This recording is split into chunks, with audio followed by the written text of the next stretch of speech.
नमस्कार दोस्तों, बहुत बहुत स्वागत है आपका हमारे यूट्यूब चैनल AR एकेडमी में। तो दोस्तों, आज हम नेक्स्ट वीडियो लेकर आए हैं प्लांट पैथोलॉजी का, और ये सेकंड लास्ट वीडियो है। इसके बाद एक वीडियो और होगा और नेमराज सुंडा से प्लांट पैथोलॉजी जो है कंप्लीट हो जाएगी, और फिर इसके बाद हम नया सब्जेक्ट शुरू करेंगे। तो दोस्तों, वीडियो बहुत ही इंपॉर्टेंट होने वाला है। जो भी नए जुड़े हैं हमारे चैनल से, वो चैनल को सब्सक्राइब करें और वीडियो को देखने से पहले वीडियो को लाइक करें और अपने दोस्तों को भी ज़्यादा से ज़्यादा शेयर करें ताकि सबको लाभ मिल सके। तो चलिए दोस्तों, शुरू करते हैं। सबसे पहली क्रॉप है जो, वो है हमारी आज शुगर केन, और जो पहली डिजीज है शुगर केन की वो है रेड रॉट। तो इसका जो पैथोजन है वो है कोलेटोट्राइकम फाल्केटम। बहुत ही इंपॉर्टेंट डिजीज है ये शुगर केन की। शुगर केन से अगर पूछा जाता है तो इसे अक्सर पूछा जाता है। It is most destructive disease in both tropical and सब ट्रॉपिकल इंडिया। तो ये ट्रॉपिकल या सब ट्रॉपिकल दोनों, जहाँ भी अगर ये ग्रो की जाती है गन्ने को, तो ये दोनों प्लेस पर लगती है, दोनों क्लाइमेट में ये लगती है। इसका जो सिम्टम होता है वो होता है typical symptom of red rot are seen inside the stalk. जो स्टॉक होता है मीन्स जो गन्ने का तना होता है, तने को हम स्टॉक बोलते हैं, तो उसके अंदर क्या होता है कि लाल सड़न देखने को मिलती है। That is red and pith with is responsible for quick decline of many of the sugar cane varieties. तो उसमें जो मज्जा होती है, जिसे कहते हैं पिथ कहते हैं, वो कैसी हो जाती है, लाल हो जाती है सड़कर, और इससे क्या हो जाता है कि पूरी की पूरी वैरायटी क्या होती है, रॉट हो जाती है, गल जाती है। एल्कोहलिक स्मेल फ्रॉम फील्ड, और फील्ड से क्या होता है कि एल्कोहलिक स्मेल आती है सड़न की वजह से। इसका जो मैनेजमेंट है वो sets are dip in 0.25 of mercurial compound like Aglol and Aretan for 5 minute. तो इसके लिए क्या है, मर्क्यूरल कंपाउंड इसके लिए यूजफुल होता है। मर्क्यूरल जो हमारे केमिकल्स होते हैं उनसे इसे कंट्रोल किया जा सकता है, जैसे एग्लॉल और एरेटॉन। नेक्स्ट डिजीज है grassy shoot of sugar cane, जो कि माइकोप्लाज्मा से होता है, और इसका जो सिम्टम है वो है excessive tillering sprouting of lateral buds. तो इसमें क्या होती है कि टिलरिंग ज़्यादा हो जाती है और जो लेटरल बड्स हैं उनकी स्प्राउटिंग ज़्यादा होती है। नेक्स्ट है स्मट, जो होता है एस्टिलैगो स्टिमैनिका के द्वारा। तो it is known as the culmicolous smut of sugar cane because it affect the stalk of cane. तो ये भी किसको इफेक्ट करता है, ये भी स्टॉक को या तने को अफेक्ट करता है। सीवरी फ्रॉम अप्रैल टू जुलाई, और इसका जो मेन कंटामिनेशन होता है या मेन स्प्रेड होता है, इन्फेक्शन होता है, वो होता है अप्रैल से जुलाई के बीच में। और 10% लॉस इन जूस, अगर इसका इन्फेक्शन हो जाता है तो क्या होता है कि जो शुगर केन की मेन ईल्ड होती है, इकोनॉमिक ईल्ड जूस होता है, उसमें क्या होता है 10% लगभग लॉस हो जाता है। इसका जो सिम्टम है along black whip like structure at the apex of the stalk also known as the whip smut. तो स्मट को विप स्मट भी इसलिए कहते हैं क्योंकि उसमें जो एपेक्स जो होता है, तना होता है, जो लास्ट पोर्शन होता है, वहाँ पर क्या है, एक विप लाइक स्ट्रक्चर बन जाता है, झाड़ू जैसे, एक प्रकार से पूंछ जैसा जिसे कहते हैं, उस तरह का कुछ स्ट्रक्चर बन जाता है इसे। यह इसका मेन सिम्टम है। नेक्स्ट है रेड स्ट्रिप डिजीज, तो ये होती है जैंथोमोनास रूब्रिलेंस के द्वारा। Long narrow and red stripe appear on leaf, only leaves and top shoots are affected. तो रेड रॉट में क्या होता है कि रॉट का मतलब होता है सड़न, तो रेड रॉट में क्या होता है कि स्टॉक सड़ जाता है, लाल सड़न हो जाती है। लेकिन जो रेड स्ट्रिप होता है, इसमें क्या होता है कि रेड स्ट्रिप बन जाती है, कहाँ पर, पत्तियों में दिखेंगी आपको, और only leaves and top shoots are affected. और इसमें जो इन्फेक्शन होता है वो शूट्स में होता है, टॉप शूट्स में होता है, मीन्स ऊपरी पोर्शन पर होता है, और लीव्स में होता है केवल। और इसमें क्या होती है कि आपको धारियाँ देखने को मिलेंगी लाल कलर की।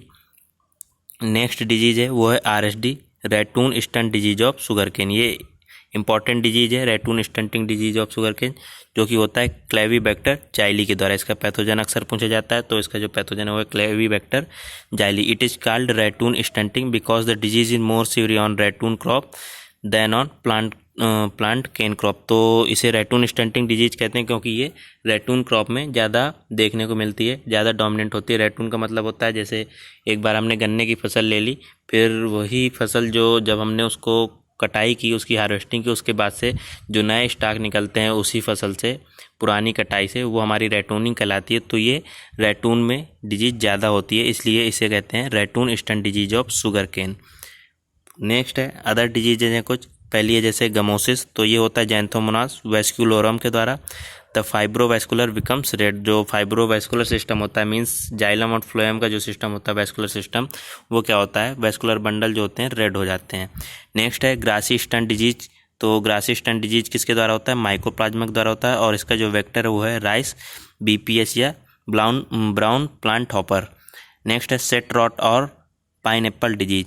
तो ये इंपॉर्टेंट क्वेश्चन है, इसका जैसे नाम है कि पाइनएप्पल डिजीज, तो इसमें क्वेश्चन ऐसा पूछा जा सकता है कि पाइनएप्पल डिजीज किस में होती है, तो उसमें कंफ्यूज नहीं होना। पाइनएप्पल डिजीज हमारी शुगर केन से रिलेटेड है और ये होती है सर्टोस्टोमेला पैराडॉक्सा के द्वारा। चलिए नेक्स्ट क्रॉप है पोटैटो। और जब पोटैटो की बात आती है तो लेट ब्लाइट और अर्ली ब्लाइट सबसे इंपॉर्टेंट डिजीज है पोटैटो के लिए। तो पहली हमारी लेट ब्लाइट जो कि होता है फाइटोप्थोरा इन्फेस्टेंस के द्वारा, बहुत ही इंपॉर्टेंट है पैथोजन। दोनों अर्ली ब्लाइट और लेट ब्लाइट दोनों आपको आना चाहिए।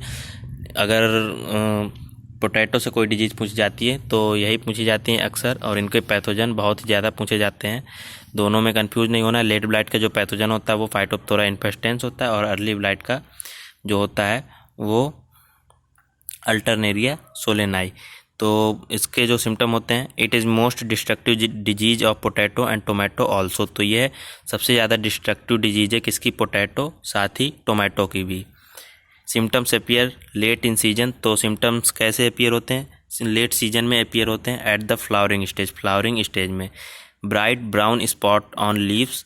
तो क्या होता है कि लीव्स में जो पत्तियां होती हैं उनमें ब्राउन स्पॉट आपको दिखाई देंगे। Irregular patches start from leaf tip. तो पैचेस भी दिखाई देंगे, इरेगुलर शेप में होंगे, जो कहाँ से, लीफ टिप से, पहले लीफ का जो टिप पोर्शन होगा वहाँ से आपको पैचेस बनने शुरू होंगे, फिर उसके निचले पोर्शन तक आएंगे। Later turn into brownish black patches. तो यही जो पैचेस होते हैं बाद में कैसे कलर के हो जाते हैं, ब्राउनिश ब्लैक कलर के। First ground leaves show symptoms. तो सबसे पहले जो ग्राउंड लीव्स होती है, जो सबसे नीचे की लीव्स होती है, मतलब कि वहाँ पर सबसे पहले ये सिम्टम्स दिखाई देते हैं। मीन्स इसमें जो सिम्टम्स अपीयर होते हैं वो नीचे से ऊपर की ओर अपीयर होते हैं। In favourable condition entire vegetative parts are killed within a day, hence called blight. तो ये इतनी डिस्ट्रक्टिव डिजीज होती है कि अगर इसमें अच्छा इन्फेक्शन हो गया तो एक ही दिन में पूरी की पूरी क्या होती है, वेजिटेटिव पार्ट जो है ख़त्म हो सकता है पूरी क्रॉप का। तो ये बहुत ज़्यादा डिस्ट्रक्टिव डिजीज है, इसलिए इसे ब्लाइट भी कहते हैं। इसका जो मैनेजमेंट है उसके लिए हम फोलियर एप्लीकेशन ऑफ कॉपर ऑक्सीक्लोराइड करते हैं। कॉपर ऑक्सीक्लोराइड का जो है फोलियर स्प्रे करते हैं, मीन्स पत्तियों पर स्प्रे करते हैं। किस रेट से, 1.5 किलोग्राम पर हेक्टेयर की रेट से। नेक्स्ट है स्प्रे मैंकोजेब, या फिर मैंकोजेब का भी यूज कर सकते हैं 2 किलोग्राम पर हेक्टेयर की दर से, और 2 से 3 स्प्रे का यूज करते हैं हम 15 दिन के इंटरवल्स में। नेक्स्ट जो डिजीज है, बहुत इंपॉर्टेंट डिजीज है, वो अर्ली ब्लाइट, जो होती है अल्टरनेरिया सोलेनाई के द्वारा। It occurs earlier than the late blight. तो इसीलिए इसे अर्ली ब्लाइट कहते हैं, क्योंकि ये किसके पहले होती है, ये लेट ब्लाइट के पहले होती है। तो यहाँ पर देख रहे होंगे आपकी अर्ली में भी ब्लाइट लगा, लेट में भी ब्लाइट लगा। ये इसलिए लगा क्योंकि इसमें जब ज़्यादा इन्फेक्शन हो जाता है तो पूरी की पूरी क्रॉप क्या हो जाती है, झुलस जाती है, सूख जाती है, इसलिए इसे ब्लाइट नाम दिया गया है। तो जो अर्ली ब्लाइट है वो लेट ब्लाइट के पहले होती है, so named early blight. Concentric ring और target board appear on leaf lamina is most important characteristic symptom. तो लीफ लैमिना में क्या होता है कि कॉन्सेंट्रिक गोल गोल रिंग आपको देखने को मिलेंगे, फंगस के रिंग होते हैं, और ये इसका मेन फीचर है। स्पॉट्स आर इरेगुलर डिस्ट्रीब्यूटेड, और जो स्पॉट्स होंगे वो इरेगुलरली डिस्ट्रीब्यूटेड होंगे। स्प्रे मैंकोजेब, तो इसके लिए क्या करते हैं कि मैंकोजेब का स्प्रे करते हैं। नेक्स्ट जो डिजीज है वो है ब्लैक स्क्रफ, जो होता है राइजोक्टोनिया सोलेनाई के द्वारा। ये भी इंपॉर्टेंट पैथोजन है, पूछा जाता है ब्लैक स्क्रफ किसके द्वारा होता है, राइजोक्टोनिया सोलेनाई के द्वारा। इसका जो सिम्टम है, surface of tubers covered with black incrustations. तो इसमें क्या होता है कि जो ट्यूबर्स होती हैं, मीन्स जो आलू बनती हैं आपकी, पोटैटो बनता है, पोटैटो का ट्यूबर, उसके जो सरफेस होगा उसमें ब्लैक क्रस्ट बन जाएगा। मीन्स एक प्रकार से आप कह सकते हैं कि उसके सरफेस पे ही आपको ब्लैक पैचेस देखने को मिलेंगे, या छिलका आपको ब्लैक कलर का देखने को मिलेगा, जो होता है स्क्लेरोटिया ऑफ पैथोजन। जो कि पैथोजन का स्क्लेरोटिया होता है वो फंगस ही होता है। Growing tips of tubers sprouts are killed. अगर ग्रोइंग टाइम पर इसका इन्फेक्शन हो जाता है तो ट्यूबर्स क्या होता है, तो फिर ट्यूबर्स के जो जर्मिनेशन होता है वो ख़त्म हो जाता है, वो किल्ड हो जाता है। नेक्स्ट है वार्ट डिजीज। वार्ट डिजीज किसके द्वारा होता है, सिनकाइट्रियम इंडोबायोटिकम के द्वारा। ये भी इंपॉर्टेंट पैथोजन है, पूछा जाता है। और अपीयरेंस ऑफ द ट्यूमर और वार्ट ऑन ट्यूबर्स। तो इसमें क्या होता है, ट्यूमर्स बन जाते हैं। कहाँ पर, ट्यूबर्स में, स्टेम एंड स्टोलन में। स्टेम में भी, स्टोलन में, मीन्स एक प्रकार से कह सकते हैं पूरी लीव्स को छोड़कर पूरे प्लांट पार्ट में इसमें क्या होते हैं कि इस डिजीज के इन्फेक्शन पर ट्यूबर्स बन जाते हैं। नेक्स्ट जो डिजीज है वो है black heart disease due to the oxygen starvation. तो ब्लैक हार्ट डिजीज जो होती है वो क्या होता है, ऑक्सीजन स्टारवेशन की वजह से, जब ऑक्सीजन की सप्लाई किसी कारणवश कम हो जाती है, जैसे कि हमारा पानी की वजह से हो सकता है, या तो फिर अगर हमारी सॉइल ज़्यादा कॉम्पैक्ट है उसकी वजह से भी हो सकता है, एरेशन में कमी हो सकती है, या तो फिर जब हम इसको स्टोर करते हैं आलू को, तो स्टोरेज में भी अगर हमारा ऑक्सीजन की कमी हो जाती है किसी वजह से, वहाँ पर अच्छे से एरेशन नहीं होता, वेंटिलेशन नहीं होता, तो वहाँ पर ब्लैक हार्ट डिजीज हो जाती है। इसमें क्या होता है कि जब आपने आलू देखा होगा कि बाहर से तो आपको अच्छा दिखेगा, लेकिन कभी कभी आप उसे काटते हैं तो अंदर आपको कालापन दिखता है, काले स्पॉट क्या पूरा का पूरा रिंग दिखता है, तो अंदर का आलू ख़राब होता है, वो वही हमारी ब्लैक हार्ट डिजीज है। नेक्स्ट है स्कैब। स्कैब जो होती है वो होती है स्ट्रेप्टोमाइसिस स्कैबिस के द्वारा। नेक्स्ट है सीसम। सीसम के लिए सबसे इंपॉर्टेंट जो डिजीज है वो है फिलोडी, बहुत ज़्यादा पूछा जाता है, और ये होता है माइकोप्लाज्मा से और ट्रांसमिट होता है लीफ हॉपर से। इसका जो सिम्टम है, green leafy floral parts and profuse branching. तो जो फ्लोरल पार्ट है वो लीफी स्ट्रक्चर का हो जाता है, वो फ्लावर की तरह ना होकर वो एक प्रकार से लीफ में ट्रांसफॉर्म हो जाता है, यही इसका मेन सिम्टम है। और ब्रांचिंग जो है प्रोफ्यूज हो जाती है, ब्रांचिंग कम होती है। मैनेजमेंट के लिए इसके क्या कहते हैं, मेटासिस्टॉक्स 1 ml पर लीटर वाटर में घोलकर इसका फोलियर स्प्रे करते हैं। नेक्स्ट है कॉटन। कॉटन की जो पहली डिजीज है वो है बैक्टीरियल ब्लाइट, या जिसे कहते हैं एंगुलर लीफ स्पॉट, या इसी को हम कहते हैं ब्लैक आर्म डिजीज। तो ये डिजीज होती है जैंथोमोनास कैम्पेस्ट्रिस फर्मा वैरायटी मालवी सेरम। तो बहुत ही इंपॉर्टेंट डिजीज है ब्लैक बैक्टीरियल ब्लाइट या कॉटन ब्लाइट, बहुत ज़्यादा पूछा जाता है किसके द्वारा होता है, तो ये होता है जैंथोमोनास कैम्पेस्ट्रिस के द्वारा। और most serious disease of cotton in India. India में ये सबसे ज़्यादा सीरियस डिजीज है किसकी, कॉटन की।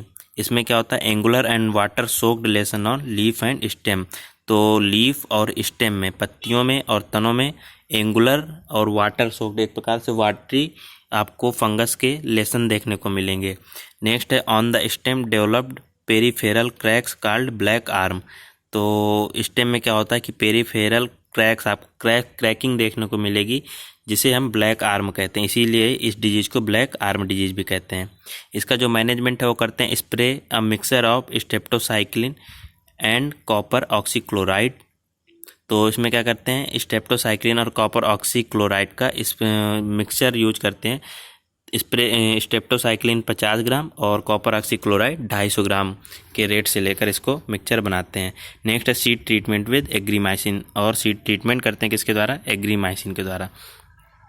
नेक्स्ट डिजीज है वो है तिराक और बैड ओपनिंग ऑफ बॉल्स। तो जो बॉल्स होते हैं कॉटन में, बॉल फॉर्मेशन होता है जिनसे फिर हमें कॉटन प्राप्त होता है, तो बैड ओपनिंग होती है उसकी। ये एक फिजियोलॉजिकल डिसऑर्डर है, ये किसी premature defective opening of ball and shedding of leaves. तो इसमें क्या होता है कि प्रीमैच्योर ओपनिंग जब हो जाती है तब ऐसी होती है, और प्रीमैच्योर ओपनिंग किसी भी वजह से हो सकती है, हमारी क्लाइमेटिक कंडीशन हो सकती हैं, इसलिए इसे फिजियोलॉजिकल डिसऑर्डर कहा गया। जैसे ज़्यादा गर्मी की वजह से या फिर पानी बरस जाता है, फिर उसके बाद से बहुत तेज़ गर्मी पड़ने लगती है, तो बॉल्स की ओपनिंग हो जाती है बिना मैच्योरिटी के भी। तो ये सब कुछ रीजंस होते हैं जो कि तिराक या बैड ओपनिंग ऑफ बॉल्स के नाम से जाना जाता है। इसके मैनेजमेंट के लिए फॉलो लेट सोइंग, हम क्या करते हैं, लेट सोइंग फॉलो करते हैं, या फिर apply extra water at flowering, या फिर फ्लावरिंग के टाइम पर हम एक्स्ट्रा वाटरिंग देते हैं, and fruiting in Sandy soil. Flowering और फ्रूटिंग के टाइम पे हमें एक्स्ट्रा वाटरिंग की ज़रूरत होती है ताकि ज़्यादा गर्मी ना हो और जो क्लाइमेटिक कंडीशन है वो कंट्रोल में रहे। नेक्स्ट है फ्यूजेरियम विल्ट, ये होती है फ्यूजेरियम मॉलिफॉर्म के द्वारा, और जो स्टेनोसिस है वो होता है स्मॉल लीफ भी कहलाता है, वायरल डिजीज है कॉटन की। तो दोस्तों ये आज का हमारा पैथोलॉजी का सेकंड लास्ट है हमारा डिजीज़ के बारे में, और इसके बाद लास्ट एक लेक्चर होगा, उसके बाद पैथोलॉजी ख़त्म हो जाएगा। तो दोस्तों उम्मीद करते हैं आपको वीडियो अच्छा लगा होगा और हेल्पफुल होगी आपके लिए, और सभी से आग्रह है कि आप सभी वीडियो को लाइक करें और नोट्स बनाते रहें, आप अच्छे से पढ़ाई करते रहें। चलिए बहुत बहुत धन्यवाद।